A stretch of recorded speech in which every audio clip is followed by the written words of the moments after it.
Radio city originals. Cassette कलाकार। Cassette कलाकार में आज हम जिन कलाकार की बात करेंगे उन्होंने अपने करियर की शुरुआत फिल्मों में बतौर प्लेबैक सिंगर की थी और आगे चलकर यह भारतीय फिल्म इंडस्ट्री की पहली फीमेल कॉमेडियन बनी। ये अपने कॉमिक टाइमिंग से दर्शकों को लोटपोट कर देती थी। आज हम बात करेंगे veteran playback singer and actress Tuntun की। टुनटुन का असली नाम उमा देवी खत्री था। उनका जन्म 11 जुलाई 1923 को उत्तर प्रदेश के अमरोहा डिस्ट्रिक्ट में अलीपुर गांव में हुआ था। जब उमा बहुत छोटी थी उनके माता पिता की हत्या कर दी गई थी और उनके चाचा ने ही उनका लालन पालन किया था। यह हादसा जब हुआ उस वक्त वे सिर्फ 2.5 साल की थी। कुछ समय बाद उनके भाई हरि की भी हत्या कर दी गई। उमा देवी के देवांगत होने के कुछ दिन पहले उन्होंने अपने इंटरव्यू में कहा था कि उनके माता पिता कौन है, कैसे दिखते हैं, उन्हें इसके बारे में कुछ याद नहीं, क्योंकि उस वक्त वो सिर्फ 2 या 2.5 साल की रही होंगी। उस जमाने में लड़कियों को पढ़ाया लिखाया नहीं जाता था। इस वजह से उमा कभी स्कूल नहीं गई। बचपन से ही उमा को रेडियो पर गाने सुनने का बहुत शौक था। जब भी रेडियो पर गायक या संगीतकारों की बात होती उमा उसे आकर्षित होकर गौर से सुनती। उमा देवी का बचपन गरीबी में गुजरा। उन्हें उनके माता पिता के बारे में कुछ याद नहीं था, लेकिन उनके भाई हरि के गुजर जाने के बाद उन्हें बहुत दुख हुआ। माता पिता के बाद उनके भाई हरि ही उनका पूरा ध्यान रखते थे। हरि के गुजर जाने के बाद उनके रिश्तेदारों ने उमा को पनाह दी, लेकिन उनके साथ नौकरों सा व्यवहार किया जाता था। उन दिनों एक रिश्तेदार के यहां कुछ घरेलू काम के सिलसिले में उमा अक्सर दिल्ली जाया करती थी। एक दिन वहीं उमा की मुलाकात अख्तर अब्बास काजी से हुई। काजी एक एक्साइज इंस्पेक्टर थे और उन्होंने हमेशा उमा की मदद की और प्रोत्साहन दिया, लेकिन कुछ काम के चलते काजी लाहौर पाकिस्तान चले गए। लेकिन अब उमा के सिर पर फिल्मों में गाना गाने का जुनून सवार हो गया था। उस वक्त उमा का साथ निभाया उमा की दोस्त ने, जो वहीं दिल्ली में रहती और नौकरी किया करती थी। उमा की दोस्त की फिल्म इंडस्ट्री के कुछ लोगों से जान पहचान भी थी। फिर वो गांव से भागकर अकेले बॉम्बे चली आई। जब वो बॉम्बे आई तो उनके रहने का कोई ठिकाना नहीं था। इस वक्त उन्हें डायरेक्टर नितिन बोस के सहायक हुसैन ने अपने घर में पनाह दी। कुछ ही दिनों बाद उनके 2 दोस्त बने, एक्टर डायरेक्टर अरुण आहूजा और सिंगर निर्मला देवी, और ये दोनों ही फेमस एक्टर गोविंदा के माता पिता हैं। अरुण आहूजा और निर्मला देवी ने इनकी मदद भी की। उन्होंने उमा को अलग अलग प्रोड्यूसर्स और डायरेक्टर्स से मिलवाया। जब उमा को पता चला कि अब्दुल राशिद कारदर एक फिल्म बनाने जा रहे हैं जिसका नाम है दर्द, फिर वो उनका एड्रेस लेकर सीधा उनसे मिलने पहुंच गई। कारदर ने नौशाद साहब के असिस्टेंट गुलाम मोहम्मद को ऑडिशन लेने के लिए कहा। ऑडिशन लिया गया। गुलाम मोहम्मद को उमा की मीठी आवाज बेहद पसंद आई, लेकिन नौशाद साहब की हां अभी बाकी थी।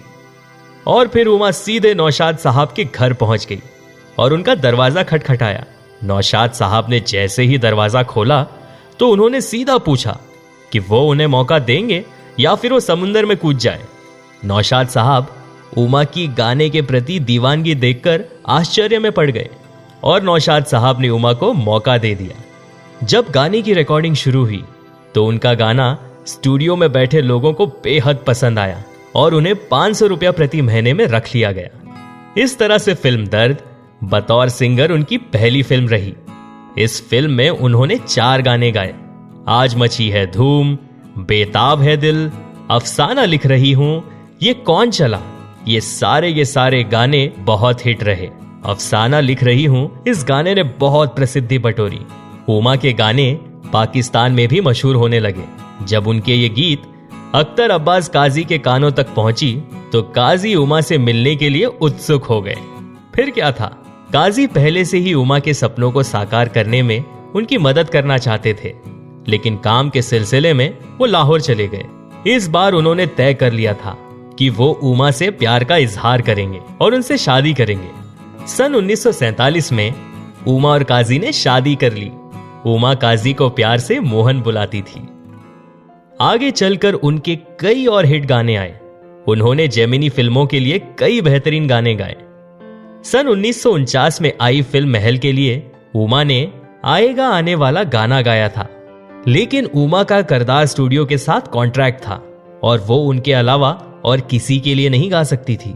इस वजह से उमा के इस गाए हुए गीत को इस्तेमाल नहीं किया गया और इस गीत को दोबारा लता मंगेशकर की आवाज में रिकॉर्ड किया गया।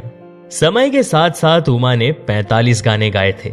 उनमें से ज्यादातर हर गाने हिट थे। जब उमा मां बनने वाली थी, उन्होंने फिल्मों से ब्रेक लिया और बच्चे के प्रति अपना फर्ज निभाया। आगे चलकर जब उन्हें लगा कि वे अब फिल्मों के लिए वक्त निकाल सकती है, तो वे फिर नौशाद साहब से मिलने गई। उस वक्त तक लता मंगेशकर, आशा भोसले सहित बहुत सी ट्रेंड सिंगर्स आ चुकी थी।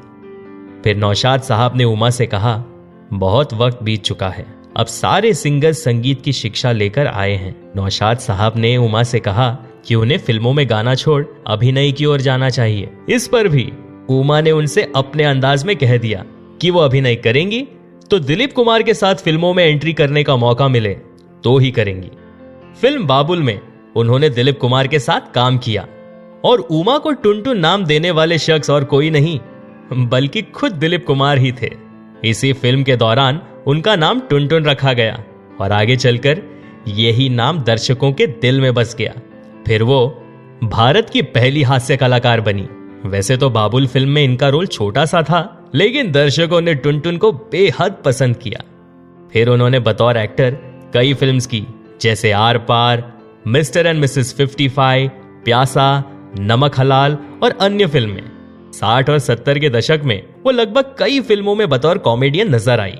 अपने 50 साल के करियर में उन्होंने हिंदी, उर्दू, पंजाबी और अन्य भाषा की 198 फिल्मों में काम किया।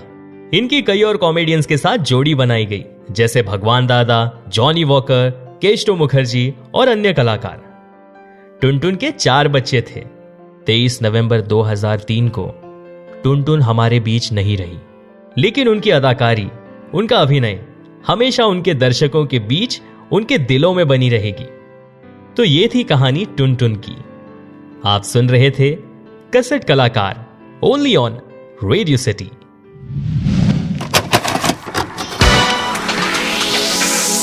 कैसेट कलाकार।